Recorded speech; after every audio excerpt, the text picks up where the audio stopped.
চিক্কর দিয়ে ধরছি, ওই আমার মুখ চাপা দিছে। রক্তাক্ত নিথুর দেহটি পড়েছিল কবরস্থানের এক কোণে।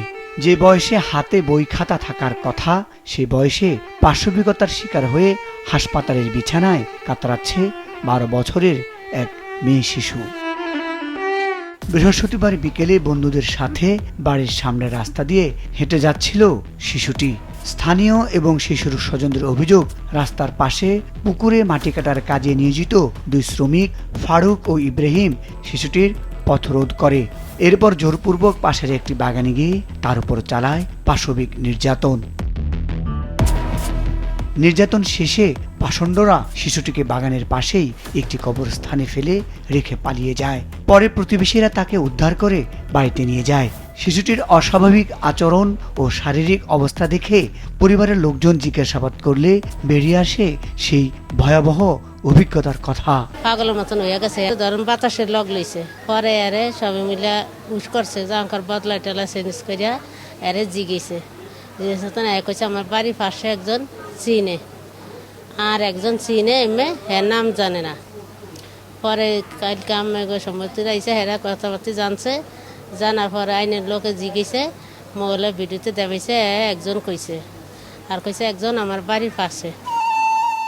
ঘটনাটি ভোলার দৌলতখান উপজেলার চরপাতা ইউনিয়নের লেজপাতা গ্রামের। এই ঘটনায় শুক্রবার ভুক্তভোগী শিশুটির মা বাদী হয়ে দৌলতখান থানায় একটি মামলা দায়ের করেন। মামলায় ঘটনার প্রধান 2 আসামি ফারুক ও ইব্রাহিমকে গ্রেপ্তার করেছে পুলিশ। প্রাথমিকভাবে তাদের সংশ্লিষ্টতা পাওয়া গেছে বলে জানায় পুলিশ। গণধর্ষণের শিকার হয়েছে 12 বছরের একটি মেয়ে। আমরা ঘটনা জানার সাথে সাথে তাৎক্ষণিক ব্যবস্থা নেই। আমাদের দৌলতখান থানার অফিসার ইনচার্জ সহ আমাদের একটি দক্ষ দল তথ্য প্রযুক্তি এবং অন্যান্য গোপন সোর্সের ভিত্তিতে একজন আসামিকে আজকে সকালেই গ্রেপ্তার করতে সক্ষম হন।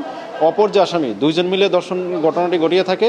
অপর আসামিও দুপুরে গ্রেপ্তার হয়েছে, মামলা রুজু করা হয়েছে, পরবর্তী ব্যবস্থা প্রক্রিয়াধীন। বর্তমানে পাশবিকতার শিকার শিশুটি ভোলা 250 শয্যা জেনারেল হাসপাতালে চিকিৎসাধীন। পরিবারের লোকজন সহ ওই রাতেই শিশুটিকে সেখানে ভর্তি করেন। রাত্রে ভোলা সদর হাসপাতালের ইমার্জেন্সি বিভাগে একটা মেয়ে আসছে, 12 বছর বয়স। তো মেয়েটা বলছে যে তাকে রেপ করা হয়েছে।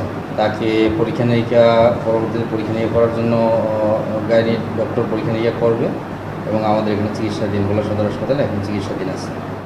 এই ঘটনায় স্থানীয়দের মনে ক্ষোভ তৈরি হয়েছে। এর সাথে জড়িত বাকি আসামিদের ধরতে এবং দোষীদের দৃষ্টান্তমূলক শাস্তির দাবি জানিয়েছেন এলাকাবাসী ও মানবাধিকার কর্মীরা। মুজাহিদ সাকিব, মাছরাঙ্গা নিউজ ডেস্ক।